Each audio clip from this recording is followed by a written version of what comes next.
ಈ ಹೆಣ್ಮಕ್ಳಿಗೆ ಕೆಲಸ ಮಾಡಿ ಸುಸ್ತಾಗಲ್ಲ ರೀ, ಈ ಕೊಂಕು ಮಾತು ಕೇಳ್ತಾರಲ್ಲ ಅದನ್ನ ಕೇಳಿ ಸುಸ್ತಾಗುತ್ತೆ. ಏನೋ ಕೆಲಸ ಮಾಡಿ ನಮ್ಗೆ ಸಾಕಾಗೋಯ್ತಪ್ಪ, ಒಂದೆರಡು ನಿಮಿಷ ಕುತ್ಕೊಳ್ಳೋಣ, ಒಂಚೂರು ರೆಸ್ಟ್ ಮಾಡೋಣ ಅಂತ ಅವಾಗ ತಾನೇ ಕೂತಿರ್ತೀವಿ. ಎಲ್ಲೋ ಹೋಗಿರ್ತಾವ ಪಾರ್ಕಿಗೆ ಸುತ್ತಾಡ್ಕೊಂಡು ಟೈಮ್ ಪಾಸ್ ಮಾಡಕ್ಕೆ ಬಂದ್ಬಿಡ್ತಾವ. ಅವಾಗ ಇದ್ಯಾಕೆ ಹಿಂಗೆ ಕೂತ್ಕೊಂಡಿದ್ಯಾ? ಅಯ್ಯೋ ಇಲ್ಲ, ಸ್ವಲ್ಪ ಸುಸ್ತಾಗ್ತಿದೆ, ಸ್ವಲ್ಪ ರೆಸ್ಟ್ ಮಾಡ್ತೀನಿ. ಓಹೋ, ರೆಸ್ಟ್ ಮಾಡೋ ಅಂಥದ್ದು ಏನು ಕೆಲಸ ಮಾಡಿದ್ಯೋ? 2 ಬಟ್ಟೆ ಹಿಂಡಿದ್ಯಾ, 2 ಪಾತ್ರೆ ತೊಳೆದಿಯಾ, 2 ರೊಟ್ಟಿ ಮಾಡಿದ್ಯಾ, 2 ಚಪಾತಿ ಮಾಡಿದ್ಯಾ, 2 ಬಟ್ಟೆ ಹಿಂಡಿದ್ಯಾ, ಇನ್ನೇನು ಮಾಡಿದ್ಯಾ ನೀನು? ಇಷ್ಟಕ್ಕೆ ಸುತ್ತಾಗ್ಬಿಡ್ತಾ ನಿನಗೆ ಅಂತ ಕೇಳ್ತಾರೆ. ಈ ಮಾತಿಗೆ ಇದೆಲ್ಲ BP ಬರ್ದೇ BP ಬಂದ್ಬಿಡುತ್ತೆ ರೀ. ಹಾ,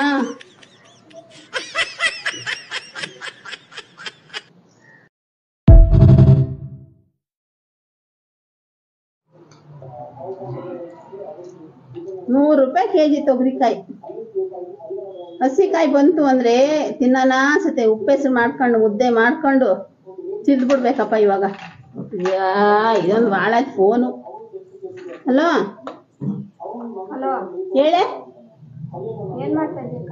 ಏನು ಇಲ್ಲ, ಕುತ್ಕೊಂಡಿದ್ದೀನಿ. ಯಾಕೆ? ಸಾರು ಏನ್ ಮಾಡಿದ್ದೆ?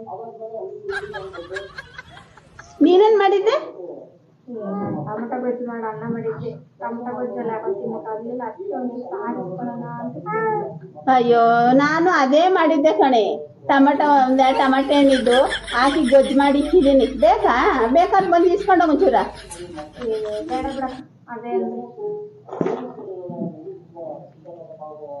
ಫೋನ್ ಬಂದು ಜಿಯೋ ಫೋನ್ ಬಂದು ಭಾಳ ಒಳ್ಳೇದಾಯ್ತು ಕಣ್ರಿ.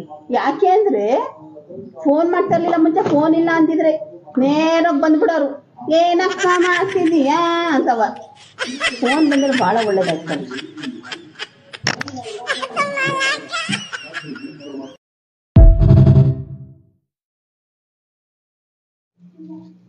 ಇವಾಗಿನ ಗಂಡು ಮಕ್ಳುಗಳು ಎಷ್ಟು ಒಳ್ಳೆ ಮನ್ಸೈತೆ ರೀ. ನಮ್ಮ ಅಣ್ಣ ತಮ್ಮದಿರಿಗೆ ಅವ್ರು ಹೇಳ್ತಿದ್ದೀರು ಅರ್ಧ ಗಂಟೆ ಮುನ್ಸ್ಕೊಂಡ್ ಮಲ್ಕೊಳಂಗಿಲ್ಲ ರೀ. ಮುನ್ಸ್ಕೊಂಡ್ ಮಲ್ಕೊಂಡು ಎದ್ದಾಳವರೆಗೂ ಬಿಡಲ್ಲ. ಅಂಗೈ ಸಿಗ್ತವೆ ಪಾಪ. ಎದ್ದೋಳಮ್ಮ, ಯಾಕಮ್ಮ ಮಲ್ಕೊಂಡಿದ್ಯಾ? ನಿನ್ಗೇನ್ ಬೇಕು? ನೀನ್ ಚಿಕನ್ ಲಾಲಿಪಾಪ್ ಬೇಕಾ, ಬಿರಿಯಾನಿ ಬೇಕಾ, ಪಿಜ್ಜಾ ಬೇಕಾ, ಬರ್ಗರ್ ಬೇಕಾ, ಚಾಕ್ಲೇಟ್ ಬೇಕಾ, ಐಸ್ ಕ್ರೀಮ್ ಬೇಕಾ, ಏನ್ ಬೇಕು ನಾನು ಆರ್ಡರ್ ಮಾಡ್ತೀನಿ, ಮಾತ್ರ ಮಲ್ಕೋಬೇಡಮ್ಮ ನೀನು ಅಂತ ಹೇಳ್ತಾಕಂಡ್ರಿ. ಹಂಗೆ ಮಾಡಿ ಎಬ್ಬರ್ಸಿ ಅವ್ರಿಗೆ ಏನು ಇಷ್ಟಪಡ್ತಾರ ಅದನ್ನ ತಿನ್ಸ್ಕೊಂಡು ಒಂದ್ ರೌಂಡು ಕರ್ಕೊಂಡು ಸುತ್ತಾಡ್ಸ್ಕೊಂಡು ಕರ್ಕೊಂಬರ್ತಾಕಂಡ್ರಿ. ಅಷ್ಟು ಒಳ್ಳೆ ಗಂಡು ಮಕ್ಳು ರೀ ಇವಾಗಿನ ಮಕ್ಳುಗಳು. ಅದೇ ನಮ್ಮ ಕಾಲದಲ್ಲಿ ಇತ್ತು. ವಾರಗಟ್ಲೆ ಮಲ್ಕೊಳ್ರಿ ಮುನ್ಸ್ಕೊಂಡು. ಕ್ಯಾರೆ ಕೆಮ್ಮಣ್ಣ ಅಂತ ಇರ್ಲಿಲ್ಲ. ಅಯ್ಯೋ ಮಲ್ಕೊಡ್ರಿ, ನೀನೇ ಮಲ್ಕೊಂತೀಯ ತಗ, ಹೊಸ್ದಾಗಿ ಎತ್ತಿ ತಿಂತೀಯ ಅಂತವ ಹೋಗೋರು.